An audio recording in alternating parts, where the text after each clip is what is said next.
जो हम लोग बात करेंगे ये आपको दोनों ही जगहों पर काम आने वाला है, प्रीलिम्स में भी मेंस में भी। अगर आपको यकीन ना हो तो आफ्टर क्लास चाहे पीटी में क्वेश्चन पूछा गया हो चाहे मेंस में क्वेश्चन पूछा गया हो, अगर पूछा गया है पिछले 2-4 वर्षों में तो आप देखना आप आराम से सॉल्व कर लोगे। तो ये जो हम लोग का सेगमेंट या सेशन शुरू हो रहा है ये मॉडर्न हिस्ट्री का सेशन है, और ये सेशन आपको पीटी में भी उतना ही महत्वपूर्ण है, उतना ही महत्वपूर्ण मेंस में भी है, यानी कि जीएस का पेपर में आपको हेल्प मिलने वाला है। दूसरी बात, जो ऑप्शनल पेपर हिस्ट्री वाले हैं उनके लिए तो मस्ट है। अति गुड इवनिंग स्वीटी, तो उनके लिए तो मस्ट है। अब सवाल ये उठता है कि हम लोग मॉडर्न हिस्ट्री है क्या, मॉडर्न हिस्ट्री को कैसे समझना है। इतिहास का अलग अलग कालखंड है और हर एक कालखंड को अलग तरीके से थोड़ा सा अपना व्यू बदल करके समझना है आपको, यानी अप्रोच थोड़ा सा चेंज कर देना है। धारा वही है, फ्लो वही है, लेकिन अप्रोच चेंज हो जाएगा। अब हम मॉडर्न हिस्ट्री की बात करते हैं, आधुनिक भारत की। तो आधुनिक भारत का इतिहास हम कैसे समझें, बड़ी ध्यान से समझ लेना आप लोग। इसके बाद आप चाहे कोई भी किताब पढ़ना, आपका अप्रोच वही होना चाहिए, चाहे आंसर राइटिंग का हो चाहे कुछ भी हो, अप्रोच यही होना चाहिए। हम यहाँ पे 3 टर्म यूज किए हैं, आधुनिक, भारत और इतिहास।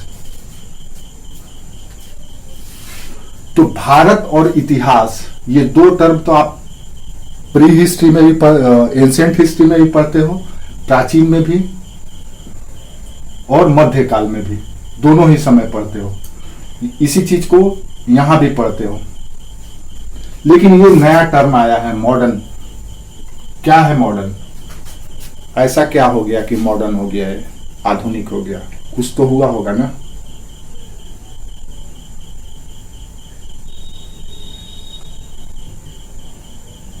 कुछ बता सकते हैं आप लोग?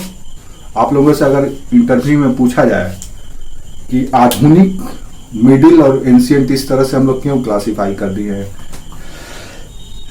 इतिहास तो निरंतर है, कहीं डिसकंटिन्यूटी तो है नहीं, काल तो निरंतर है, समय तो निरंतर है, उसको हम लोग क्यों ब्रेक दे दिए? ये मॉडर्न है, ये मिडाइवल है, ये एंशिएंट है। तो मॉडर्न क्यों आधुनिक भारत? क्या आधुनिक भारत यूरोपियनों के आने से मॉडर्न हो गया? यहाँ के लोग स्मार्ट हो गए, प्रोग्रेसिव हो गए, साइंटिफिक हो गए? क्या कर दिया ऐसा कि मॉडर्न हो? तो ये तकनीक लेकर के आया आधुनिक आपके पास, तब आप आधुनिक कहलाए। उससे पहले आप टेक्नोलॉजी यूज नहीं करते थे। जब यूरोप डार्क में था तब आप टेक्नोलॉजी यूज करते थे। तो ये थोड़ा सा तर्क, हाँ ठीक है, अच्छा लगा आप कुछ बोले तो सही। तो ये तर्क थोड़ा सा अतार्किक है, फिर भी आप लोग सोचिए क्यों हम इसको आधुनिक कहते हैं। तो आधुनिक हम इस टर्म में, इस रिस्पेक्ट में यूज करते हैं क्योंकि भारत की जो गवर्नमेंट सिस्टम था, शासन प्रणाली था, वो चेंज हो गया। यहां का जो सोसाइटी था वो चेंज हो गया, बदल गया। कैसा आ गया? तो अब जो सोसाइटी और जो सिस्टम आया वो पूरी तरह से कैपिटलिज्म और कमर्शियलिज्म बेस्ड था, यानी कि पूंजीवादी और वाणिज्यवाद पर आधारित।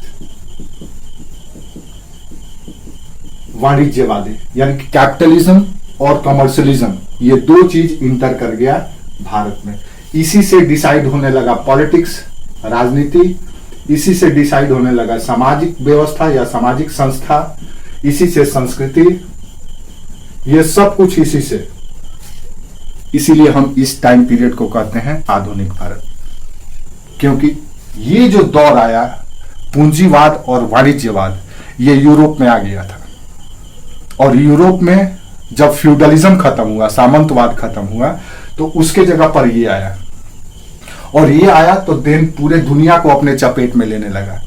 बाद में इसके प्रत्युत्तर में आ जाएगा मार्क्सवाद या समाजवाद। और आज के संदर्भ में देखेंगे तो ये, अभी के संदर्भ में देखा जाए तो ये है पूंजीवादी समाजवाद का दौर। 21वीं सदी कैपिटल सोशलिज्म का सदी है। तो ये आधुनिकता यहां से शुरू हुआ।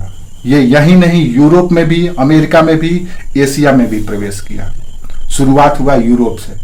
यूरोप में रिनेसा आया, पुनर्जागरण आया, उसके बाद इंडस्ट्रियल रेवोल्यूशन हुआ, औद्योगिक क्रांति हुआ, और उसका बयार पूरे दुनिया में फैल गया, और उसी की परिणति थी ये। इससे पहले यूरोप में भी फ्यूडलिज्म था, सामंतवाद था, जैसे आपके यहाँ था। ये क्या होता है सामंतवाद, एक अलग टॉपिक ही है, इस पे अलग से हम लोग पढ़ेंगे, लेकिन मोटा मोटी समझ लो ऐसे। सामंत शब्द, हमारे यहाँ का जो सामंतवादी व्यवस्था है, यूरोप के सामंतवादी व्यवस्था के तुलना में नगण्य है, कुछ भी नहीं है। जैसा वहां पे था, निर्दयी, निरशंस, जालिम, क्रूर, जितना यूरोप में था भारत में ऐसा नहीं था। हमारे यहाँ का फ्यूडलिज्म थोड़ा सा आप कह सकते हैं कि शेडो था, छदम था, प्योर नहीं था। तो सामंतवाद दरअसल क्या होता है ये भी बता देते हैं, थोड़ा सा ब्रीफ में समझ लीजिए। सामंतवाद दरअसल छोटी छोटी शक्तियों को भूमि पर आधारित शक्ति एवं व्यवस्था को सामंतवाद कहा जाता है। केंद्र भूमि है, जिसके पास जितना ज्यादा भूमि, उसके पास उतना ही ज्यादा शक्ति, उसका उतना ही ज्यादा सामाजिक प्रतिष्ठा, उसका उतना ही ज्यादा सामाजिक रुतबा और दबदबा।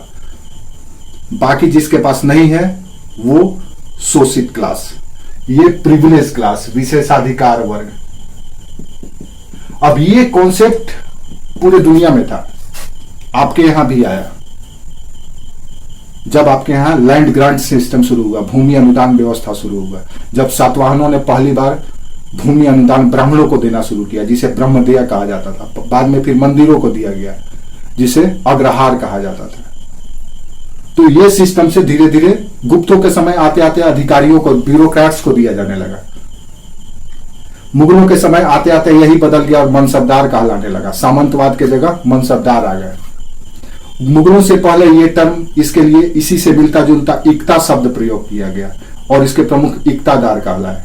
तो ये आपके यहां पहले से चल रहा था, लेकिन वैसा नहीं था जैसा यूरोप में था।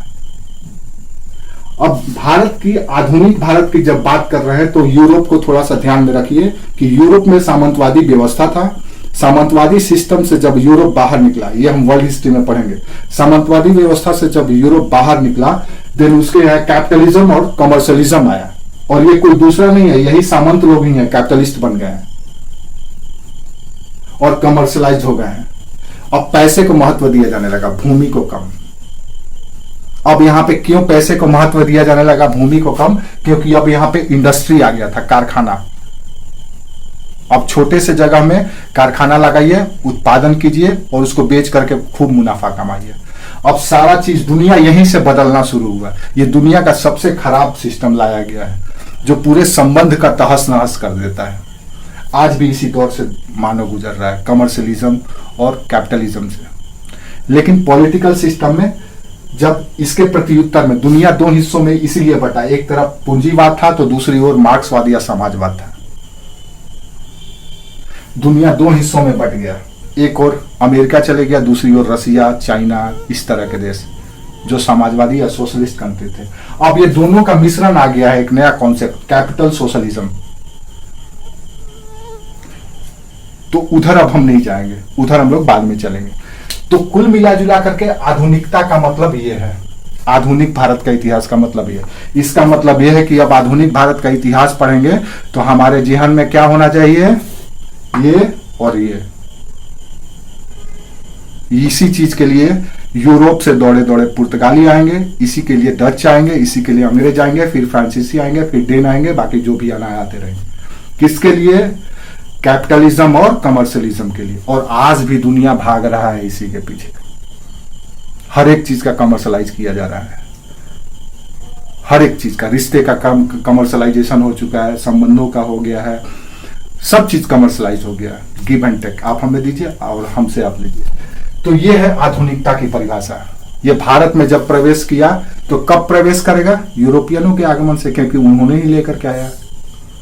तो ये कॉन्सेप्ट आप समझ गए होंगे, उम्मीद करते हैं। चलिए, उम्मीद करते हैं समझ गए होंगे। अब आइए आगे बढ़ते हैं। पूंजीवाद और वाणिज्यवाद को अपने जेहन में रखिए, यही मेन है, यही सारा इतिहास रचेगा आधुनिक भारत का। अब आधुनिक भारत का इतिहास जैसे ही आप पढ़ते हैं तो आपको सबसे पहला जो अध्याय पढ़ना चाहिए वो पढ़ना चाहिए कि भारत में इसका प्रवेश कहां से, फ्रॉम यूरोप, यूरोप से आया। ये कौन लाया, तो लाने वाले हैं कई व्यापारिक कंपनी। आप लोग बात समझते रहिएगा, जिसको समझ में नहीं आएगा वो पूछ लेगा।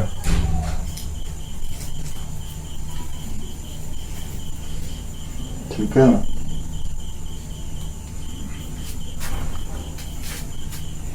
तो सवाल उठता है कि कौन लाया, तो सबसे पहले लाया पुर्तगाली, फिर आए डच, फिर आए अंग्रेज। ये सब हम इसकी बारीकियां भी बात करते चलेंगे, आप परेशान मत होइए। पहले आप एक मोटा मोटी ब्रीफ समझ लीजिए कि आधुनिक भारत के इतिहास में क्या पढ़ना है, कैसे पढ़ना है। फिर आए डच, फिर आए अंग्रेज, फिर आए फ्रेंच। मुख्यतः आपको इन्हीं चारों के बारे में जानना है। यही पूरे भारत के राजनीतिक, आर्थिक, सामाजिक, सांस्कृतिक व्यवस्था को चेंज करेंगे। उसमें भी सबसे ज्यादा ये लगभग 200 सालों तक ये भारत की ऐसी की तैसी करेंगे। इसीलिए इन पे हम लोग फिर अलग से बात करेंगे। जब मॉडर्न हिस्ट्री की बात करते हैं, स्वाधीनता संग्राम की बात करते हैं, तो इन्हीं की बात करते हैं। तो ये यूरोप से आए लेकर के ये, और ला करके भारत में फैलाना शुरू किए। ये लाए पहले पुर्तगाली, फिर डच लाए, फिर अंग्रेज लाए, फिर फ्रेंच लाए, और इन्होंने भारत को मध्यकाल से निकाल करके आधुनिक काल में यानी मॉडर्न एज में ढकेल दिया, आधुनिक काल में प्रवेश करा दिया। आधुनिक काल इसलिए क्योंकि सब कुछ का सेंटर अब हो गया capital and commerce, capital and commerce. Clear है। अब चलिए आइए चलते हैं आगे की कहानी। अब देखिए, जब आधुनिक भारत का इतिहास पढ़ते हैं तो यहां पे 3 चीजों को याद रख। किसी को कुछ पूछना है, अगर नहीं पूछना है दिन माइक ऑफ कर लो, आपके घर का शोर यहां तक सुनाई दे रहा है। ठीक है। तो जब आप आधुनिक भारत के इतिहास पढ़ते हैं तो इसको जेहन में रखते हुए सोचना है। अब यहां पे 3 पक्ष है। आधुनिक भारत के इतिहास में 3 पक्ष है। एक पक्ष है कंपनी। कंपनी कोई भी हो सकता है, पुर्तगीज भी हो सकता है, फ्रेंच भी हो सकता है, अंग्रेज। लेकिन मुख्यतः अब हम लोगों का पूरा इतिहास आधुनिक भारत का मुख्यतः अंग्रेजों का पढ़ना है, तो अंग्रेजों को ध्यान में रखिएगा। कंपनी। दूसरा पक्षकार है शासक वर्ग, और तीसरा पक्षकार है आम जनता, आम नागरिक। ये 3 पक्ष है। कब से? तो ये शुरू हो जाता है, ये 3 पक्ष की कहानी 1757 से। कब तक? 1947 तक। ये 3 पक्षकारों के संघर्ष की कहानी है आधुनिक भारत का इतिहास। केंद्र में है कंपनी। कंपनी में और क्लियर कर लीजिए तो east India company.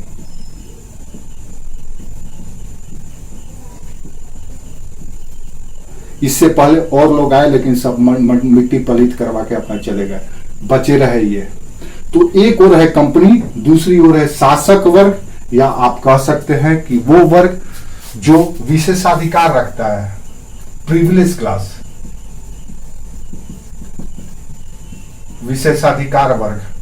French revolution में या फ्रेंच में इसको कहा जाता था कुलीन वर्ग या नोबल क्लास। इसी को आप कुलीन वर्ग भी कह सकते हैं। तो एक कुलीन वर्ग, शासक वर्ग या विशेषाधिकार वर्ग एक तरफ है, दूसरा है आम नागरिक। अब इसमें कौन कौन है, ये पूरे ओवरव्यू है आपका मॉडर्न हिस्ट्री का, इसलिए बड़ी आराम से समझ लीजिएगा। पूरा मॉडर्न हिस्ट्री आपको समझ में आ जाएगा एक ही क्लास में। अब क्या है ये, तो ये जो शासक वर्ग या कुलीन वर्ग है, इसके भी कई उपवर्ग हैं। आप कह सकते हैं कुलीन वर्ग के भी कई उपवर्ग हैं। ये देखो अभी आ रही है। टाइम पे आप लोग क्यों नहीं आते हैं? कौन है आया है अभी? टाइम पे आना सीखो। कल भी हम कितना बताएं, काजल गुप्ता, कल आप नहीं थी बाबू?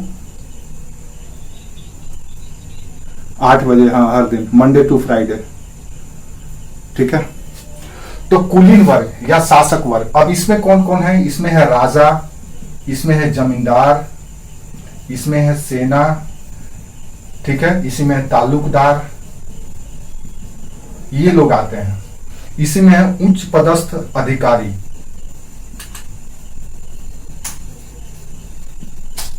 दूसरा आम आदमी का वर्ग है। आम आदमी कौन है? कृषक है, शिल्पकार है, व्यापारी है, इस तरह का वर्ग है। अब देखो तुम खुद, आप अपने तरफ से ध्यान से सोचो। अभी के संदर्भ में, आज के संदर्भ में भी अगर कंपनी के किसी के साथ लड़ाई होता है तो किसके साथ होता है? पॉलिटिशियन के साथ होता है या तो आम नागरिक के साथ होता है? आज भी होता है ना। इन्हीं दोनों का संघर्ष की कहानी है मॉडर्न हिस्ट्री, आधुनिक भारत का इतिहास। आधुनिक इतिहास, आधुनिक इतिहास का मतलब क्या है? Commercialization and capitalization of the Indian system. पूरे सिस्टम का कमर्शलाइज कर दिया गया। कैसे किया गया? हम लोग आगे जैसे जैसे बढ़ेंगे, इतिहास को देखेंगे तो आपको मिलेगा। सब कुछ कमर्शलाइज कर दिया गया। मंदिर में प्रवेश करने के लिए पैसा लगने लगा। जो हम लोग कहते हैं, पढ़ते हैं कि मंदिरों में शूद्रों को प्रवेश नहीं करने दिया जाता है, ये इसी समय से शुरू हुआ, पहले नहीं था। ये सब टैक्स बनाया, टैक्स का रेंट सेट किया गया। तो जिसके पास रहेगा वही तो देगा, वही तो जाएगा मंदिर में। तो यहां से ये, अब ये जो कॉन्फ्लिक्ट है कुलीन वर्ग, आम नागरिक और कंपनी के बीच, दोनों का, तीनों का इंटरेस्ट अलग अलग है, तीनों का हित अलग अलग है। आम नागरिक का हित इंटरेस्ट अलग है, शासक का इंटरेस्ट अलग है और इनका इंटरेस्ट अलग है। इन्हीं तीनों के इंटरेस्ट का लड़ाई है या स्वार्थ का संघर्ष है स्वाधीनता संघर्ष का इतिहास। भारत की स्वाधीनता संघर्ष, जिसको आप आधुनिक भारत का इतिहास कहते हैं। समझ में आ गया? नॉबल्स क्लास, नॉबल्स क्लास मतलब कुलीन का मतलब एक ऐसा कम्युनिटी या वर्ग जो सामाजिक प्रतिष्ठा, संपत्ति, शासन में भागीदारी रखता हो, उसको कुलीन वर्ग कहा जाता था। जो एक कुल विशेष का था। जैसे कि मान लो कुलीन हम हुए या आप हुए, तब होंगे जब आपके कुछ खानदान होगा, यानी कि पूरा हायरकी होगा, उस खानदान का एक अच्छा इतिहास होगा, संपत्ति होगी, प्रतिष्ठा होगी, देन आप कुलीन कहलाएंगे। जिसको आप कह सकते हैं महाराजा, राजा, किंग, हाँ किंग। तो जैसे अब, हाँ एज ए किंग, अब जैसे आप हैं आईएएस अधिकारी बनेंगे, देन आप भी कुलीन बन गए, नोबल बन गया।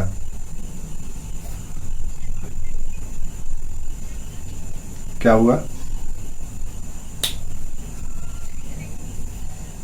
एक एक करके पूछो, एक एक करके बोलो, कौन बोल रही है? प्रचलित व्यक्ति नहीं बोल सकते हैं। प्रचलित व्यक्ति नहीं होता है, लोकप्रिय व्यक्ति होता है। प्रचलित व्यक्ति नहीं होता है, लोकप्रिय व्यक्ति। नहीं नहीं नहीं नहीं, ये लोकप्रिय व्यक्ति कुलीन नहीं कहलाते हैं। कुलीन व्यक्ति कुल उच्च प्रतिष्ठा वाले व्यक्ति को। प्रचलित तो कोई भी हो सकता है, एक डमरू बजाने वाला भी अच्छा बजा देगा तो लोकप्रिय हो जाएगा, तो कुलीन थोड़ी ना हो जाएगा। कुलीन दरअसल शुद्ध रक्त उच्च कुल को रिप्रेजेंट करता है। शुद्ध रक्त, उच्च कुल और संपत्तिशाली वर्ग को रिप्रेजेंट कर। हर कोई कुलीन नहीं हो सकता है, ठीक है। जैसा कि बलबन अपने आप को कहा करता था, रक्त की शुद्धता पर बड़ी ध्यान देता था वो बलबन। राजा को एक अलग दर्जा दिला दिया था, बोला हम फर्रे इजदी हैं, हम ईश्वर का साया है हम।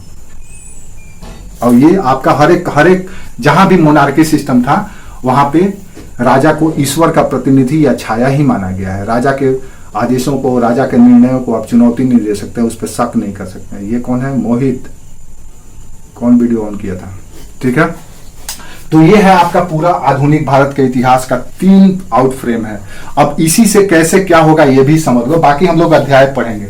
अब ये 3 वर्ग है और तीनों वर्ग आपस में लड़ेंगे और यही लड़ाई की कहानी चलेगी। 1757 से शुरू होगा, 1885 में एक ब्रेक थ्रू मिलेगा जब एक पॉलिटिकल पार्टी एस्टेब्लिश किया जाएगा, और उसके बाद 100 वर्षों में, 100 वर्ष से पहले ही भारत इनके चंगुल से यानी कंपनी के चंगुल से मुक्त हो जाएगा और भारत को आजादी मिल जाएगी। अब इसमें क्या क्या होगा आधुनिक भारत के इतिहास में, अब देखो, राजा जो हैं अपने राज्य के लिए, जमींदार अपनी जमींदारी के लिए, उच्च पदस्थ अधिकारी अपने विशेषाधिकार के लिए कंपनी से लड़ाई करेंगे, इनसे लड़ेंगे। इसके लिए वो विद्रोह करेंगे, 1857 का रिवोल्ट, उसके लिए सैनिक विद्रोह करेगी, सब विद्रोह होगा। क्यों होगा? अपनी शक्ति को फिर से हासिल करने के लिए, फिर से छीनने के लिए। किससे? कंपनी से। आम नागरिक क्या करेगा?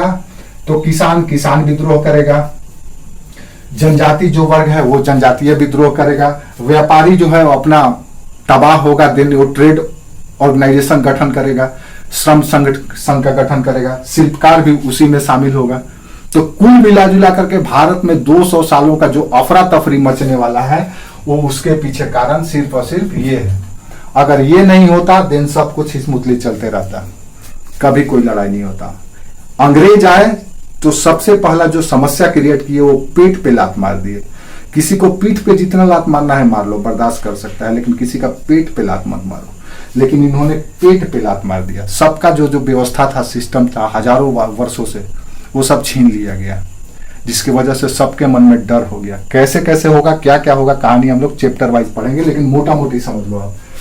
इसी तरह से इनकी जो प्रतिष्ठा थी, जो पहचान थी, जो कुल का परंपरा था, वो सब कुछ छीन लिया गया। एक छोटे से अदना से रह गए, इनकी कोई वजूद ही नहीं, कोई विसात ही नहीं, सिर्फ और सिर्फ आदेश पालक बन करके रह गए थे। ये भी पूरी तरह से असंतुष्ट थे। इनके ऊपर कई लोग निर्भर थे, जैसे सेना थी जो इनकी सेवा करते थे, शिल्पकार थे जो बना करके इनको देते थे, समाज के और तबका जो था जो इन पर निर्भर था वो भी तबाह हो गया। फाइनली भारतीय समाज पूरी तरह से अस्त व्यस्त हो गया, और जो यूनिटी जिस सिस्टम पे था, इकोनॉमिक सिस्टम पे, जो सामाजिक ढांचा तंत्र बना हुआ था आर्थिक व्यवस्था से, वो पूरी तरह से ध्वस्त हो गया। याद रखिए, हम बताए भी हैं पहले भी शायद आप लोग कि अर्थ ही केंद्र में है, अर्थ से ही सब कुछ निकला है, चाहे पॉलिटिक्स, चाहे समाज, चाहे राजनीति, चाहे कला, चाहे विज्ञान, कुछ भी। जैसे ही अर्थ तबाह होगा पूरा सिस्टम तबाह हो जाएगा, और तबाह किया गया। क्यों? किसके लिए? यूरोप के फेवर में। क्यों किया गया? क्योंकि यहाँ पे इंडस्ट्रियल रेवोल्यूशन आ गया था। अब इंडस्ट्रियल रेवोल्यूशन आने की वजह से यहां से बना हुआ सामान यहां बेचना है। पहले यहां से खरीद करके सामान यहां बेचा जाता था, लेकिन औद्योगिक क्रांति आना भारत के लिए या दुनिया के कमजोर देशों के लिए एक बहुत बड़ा संकट का दौर आया। औद्योगिक क्रांति यूरोप के इंग्लैंड में तो आया, लेकिन पूरी दुनिया को ऐसी की तैसी कर दिया, सारी सिस्टम खत्म कर दी। उसी से कैपिटलिज्म, उसी से कमर्शियलिज्म। तो कुल मिला जुला करके आधुनिक भारत के इतिहास को आपको ऐसे देखना है। समझ में आ गया मेरी बात? ये छोटा सा इंट्रोडक्शन था आपको, ताकि समझ में आ जाए। फिर हम लोग अब कहानी शुरू करेंगे, इसकी मतलब अध्याय शुरू करेंगे। समझ में आया?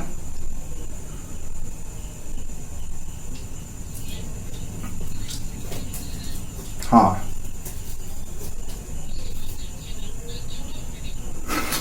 अरे तुम जो पढ़ रहा है वो पढ़ना बच्चा, तुम काहे परेशान हो रहा है?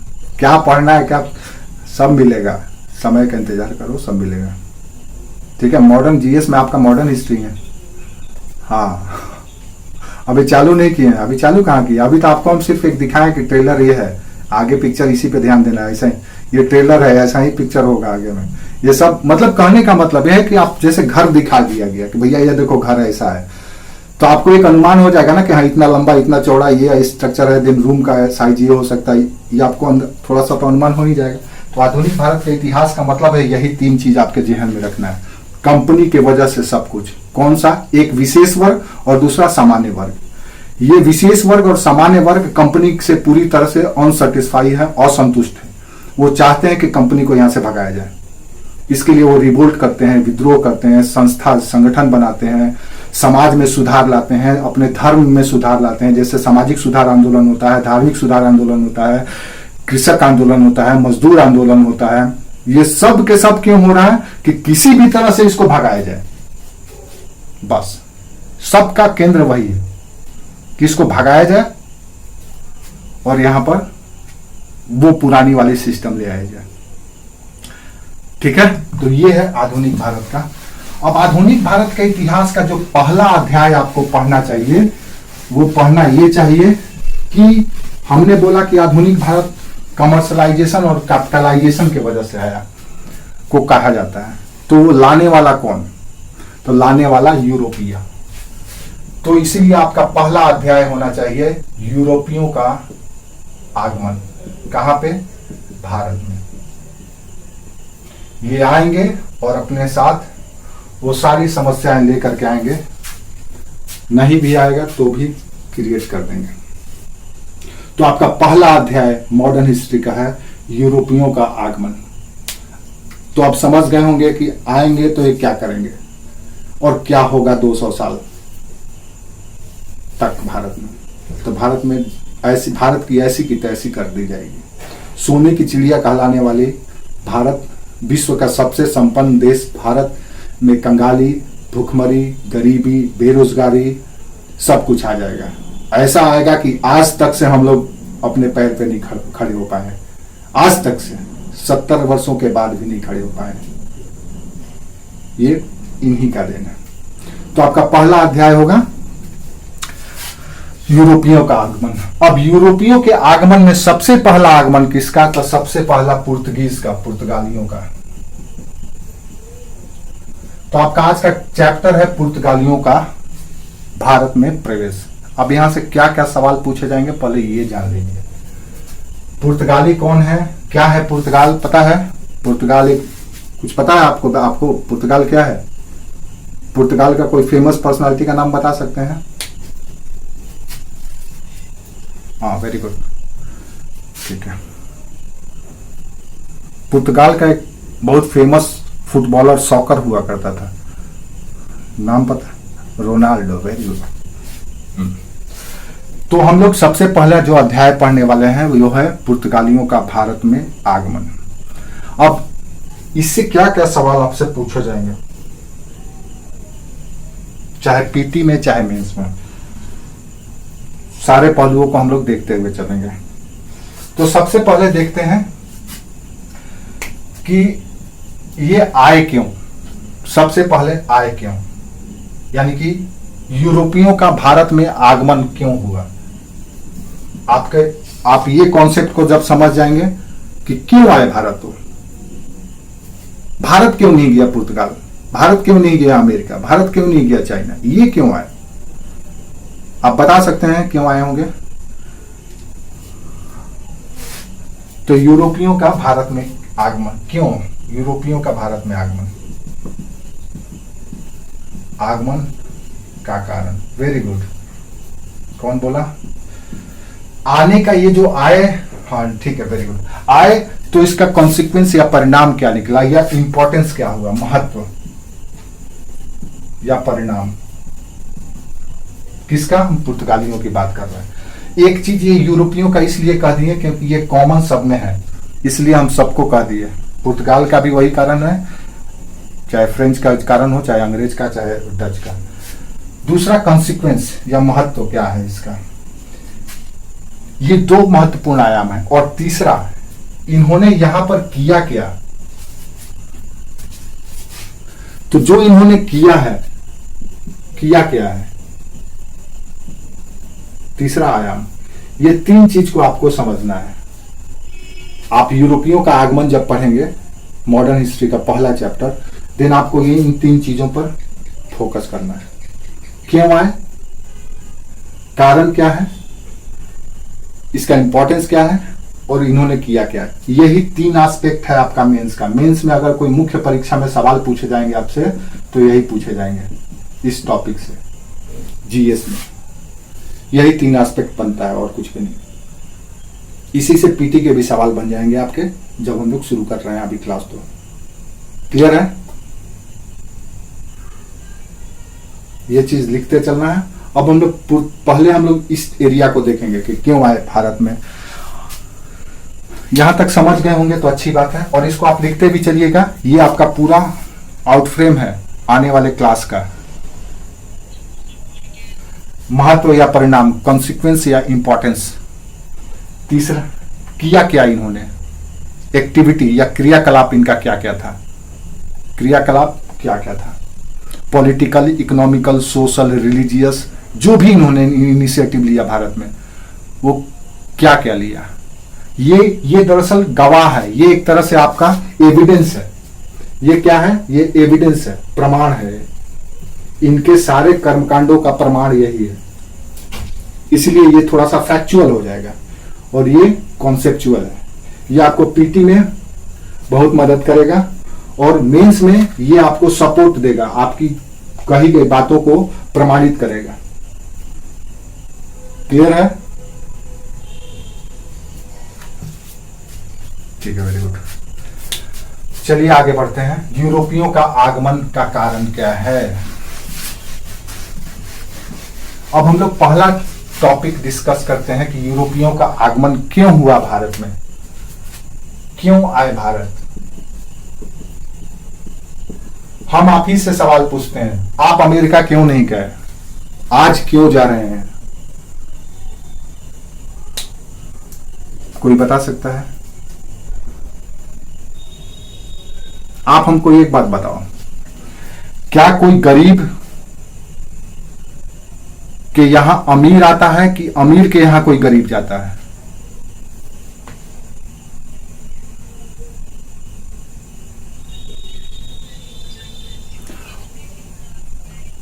गरीब के यहां अमीर जाता है कि अमीर के यहां गरीब आता है? अमीर के यहां गरीब आता है, यानी कि भारत अमीर था और ये सब के सब गरीब थे, पुअर कंट्री था ये, गरीब देश थे ये लोग। क्यों गरीब थे? ये गरीब हमारे वजह से हो गए थे, ये भी अमीर थे पहले, हमारे वजह से हो गए थे, क्योंकि हमारे इनकी चस्का लग गई थी, हमारे चीजों को इनका आदत हो गया था। जैसे आज हमको आदत हो गया है चाइनीज चीज का, फोन इस्तेमाल करें वो भी चाइनीज, पेन इस्तेमाल करें वो भी चाइनीज, खिलौना इस्तेमाल करें तो वो भी चाइनीज। तो हो सकता है आने वाले समय में हम भी उसी स्टेज में पहुंच जाए। तो ये दरअसल गरीब थे हमारे तुलना में, इसलिए वो हमारे यहाँ आते थे। क्या करने के लिए? ट्रेड करने के लिए, व्यापार करने के लिए। और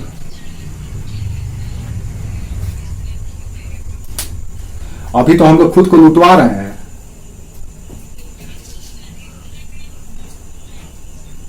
हाँ, नुकसान तो कर ही रहे हैं, वही तो कर रहे हैं कि जो पहले यूरोप करता था तो हम भी फिर चेंज हो जाएंगे, तो हम भी कभी चाइना को हो सकता है लूटने। तो ये इसका मतलब ये था कि यूरोप को हमारी जरूरत थी, हमें यूरोप की जरूरत नहीं थी। लेकिन आज उल्टा हो गया। आज उल्टा क्या हो गया? आज भारत यूरोप जाता है। क्यों? क्योंकि भारत को जरूरत यूरोप का है। क्यों? क्योंकि यहाँ पे रोजगार है, यहाँ पे सुरक्षा है, यहाँ पे शिक्षा है, यहाँ पे स्वास्थ्य है, यहाँ पे स्टैंडर्ड लाइफ स्टाइल है। ये सब कुछ यहाँ पे मिलता है। पहले ये सब कुछ भारत में मिलता था। दुनिया में शिक्षा का हब, एजुकेशन का हब भारत हुआ करता था। जब दुनिया केव में, गुफा में रहती थी, तो भारत में 28 यूनिवर्सिटी रन करता था, 28 विश्वविद्यालय चलते थे। दुनिया के लोग यहाँ पढ़ने के लिए आते थे। धीरे धीरे धीरे धीरे पतन होना शुरू हुआ और होते होते स्थिति ये हो गया कि आज हम ऑक्सफोर्ड और कैम्ब्रिज और कंकोलिया और पता नहीं कौन कौन से यूनिवर्सिटी में जाते हैं पढ़ने के, जाते हैं। ठीक है, तो इसका मतलब कुल मिला जुला करके ये हुआ कि भारत में यूरोपियों का आगमन का कारण ये था कि भारत आकर्षण का केंद्र था। किस चीज का आकर्षण का? आर्थिक आकर्षण का केंद्र था। क्लियर है? अब इसमें जो सबसे पहला आगमन हुआ वो हुआ पुर्तगालियों का। अब पुर्तगालियों का आगमन क्यों हुआ भारत में? सवाल ये उठता है कि क्यों पुर्तगाली भारत आ गए। याद रखो, यूरोप में एक बयार चला है आधुनिकता का। आधुनिकता जिसको हम लोग पुनर्जागरण कहते हैं, रेनेसा पीरियड चल रहा है यूरोप में। उस रेनेसा ने यूरोपीय लोगों को प्रोत्साहित किया कि भाई हम लोगों को अब अंधकार से निकलना है। इसमें यहाँ के शासक वर्ग या राजाओं ने भी सहयोग दिया। दरअसल था क्या, पूरा इतिहास समझ लीजिए। दरअसल था क्या कि यूरोप और भारत के बीच का व्यापार शुरू से ही चलता था, ऐसा नहीं कि आज चल रहा है। प्राचीन काल से यूरोप और भारत का व्यापार चल रहा था, लेकिन मिडिल एज में आते आते भारत और यूरोपियों के बीच के व्यापार का मध्यस्थ बन गया अरब। अब अरब क्या करते थे कि यहां से सामान खरीद करके, अरब क्या करते थे कि यहां से भारत से सामान खरीदते थे और इसको यूरोप के बाजार में ले जाकर के बेचते थे। तो जो चीज 10 रुपए में लेते थे यहां पे पहुंचा करके अधिक मुनाफा में बेचते थे। इससे यूरोपियों को उसी सामान का भारी कीमत चुकाना पड़ता था। इससे इनको लॉस होने लगा, यूरोपियों को लॉस होने लगा। किसके वजह से? अरबों के वजह से। पहले ये मार्केट अरबों से पहले चीनियों के नियंत्रण में था, उससे पहले भारत के कब्जे में था। तो जब तक भारत के कब्जे में था डायरेक्ट व्यापार होता था, लेकिन भारत के बाद चीनियों के कब्जे में आया, देन चीन मध्यस्थ बन गया। चीन के बाद जब अरबों का सत्ता आया, विशेष करके तब जब कुस्तुनतुनिया पर तुर्कों का नियंत्रण हो गया। तुर्कों के नियंत्रण होने से पूरा मिडिल एशिया, मध्य एशिया का क्षेत्र अब तुर्कों के कब्जे में आ गया। इसके वजह से ये चीनी खत्म हो गए, भारतीय तो पहले खत्म थे ही। अब बीच में बन गए अरबी, आ गए अरबी, और अरबी पूरे भारत और यूरोप के व्यापार को नियंत्रित करने लगे। अब ये चीज जो था यूरोप को कितना दिन बर्दाश्त होता है।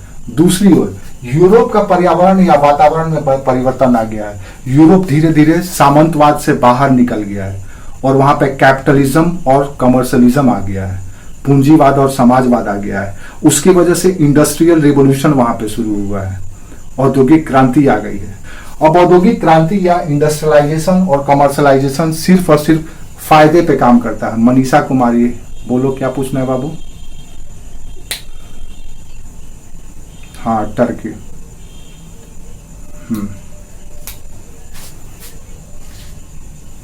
कुस्तुनतुनिया, कुस्तुनतुनिया पर टर्की एक जाति भी है, समुदाय है, तुर्क जाति। जैसे जो सल्तनत काल के जो आपके यहाँ पे जो लोग थे, सल्तनत काल के शासक, वो तुर्की ही थे, तुर्क थे। तो वो तुर्क जब इन पे कुस्तुनतुनिया पर नियंत्रण कर लिया, देन अब वो तुर्की कहलाने लगा।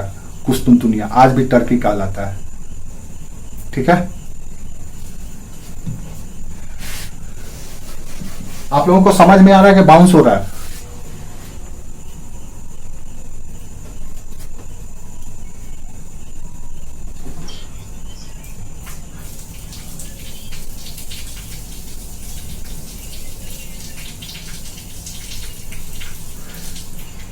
इंग्लिश में भी इंग्लिश में तुर्की को टर्की कहा जाता है। कुस्तुनतुनिया पुराना नाम था, कुस्तुनतुनिया पुराना नाम था, नया नाम टर्की है, क्योंकि तुर्क जाति ने इस पर नियंत्रण कर लिया था, इसलिए टर्की हो गया।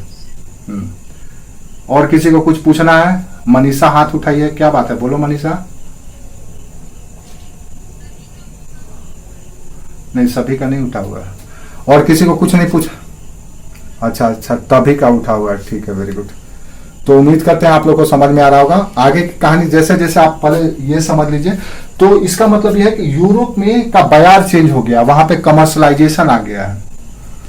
वहां पे कमर्शलाइजेशन आने की वजह से लोग फायदे के लिए अब कहीं भी जाने के लिए तैयार हैं। जैसे आज हमको नौकरी अगर कहीं भी ज्यादा वेतन का मिले तो हम जाने के लिए तैयार हैं, देन यूरोप के लोग भी अब फायदे के लिए कहीं भी जाने के लिए तैयार हैं। ये परंपरा शुरू हुआ पुनर्जागरण से। पुनर्जागरण की वजह से दुनिया में खोज शुरू हुआ, नए नए देशों को खोजा जाने लगा ताकि डायरेक्ट उनसे रिलेशन बनाया जाए।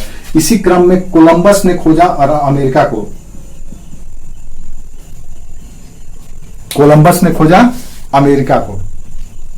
और भारत की खोज किसने की?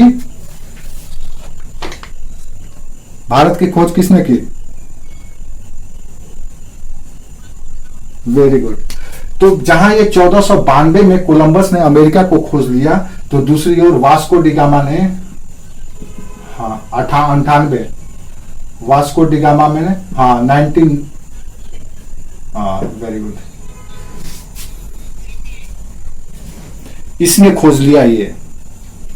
अब ये जो स्थिति है ये इसलिए किया जा रहा है क्योंकि यहाँ पे अरबी बैठे हुए हैं और अरबी यूरोप के मार्केट के ऐसी की तैसी कर दे रहे हैं। अब इनसे बचने के लिए क्या किया गया कि ये जो अफ्रीकन कंट्री है, आपको पता नहीं अफ्रीका यहाँ पे है, अफ्रीका का नीचे से ऐसे यूरोप से चला गया ऐसे, और ये जो उत्तमाशा अंतरिप है, कोई हाथ उठाया क्या? हाँ बोलो, कौन? स्वीटी कौशिक, बोलो बाबू।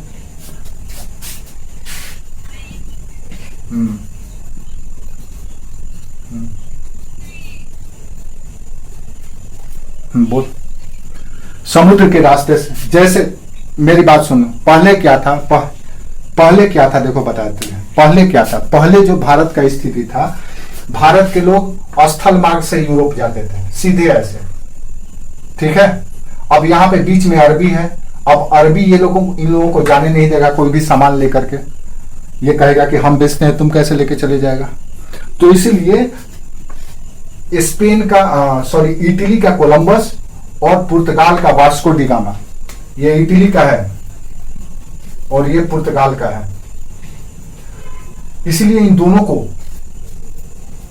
दोनों नाविक थे, दोनों ने खोज करने के लिए कि मार्केट कैसे पहुंचा जाए भारत के बाजार में, तो इन्होंने रास्ता निकाला कि समुद्र के रास्ते से ही अफ्रीका के जो सबसे दक्षिणतम तट है, किसी ने गौरव चांगरा, बोलो गौरव, क्या प्रॉब्लम हो गया?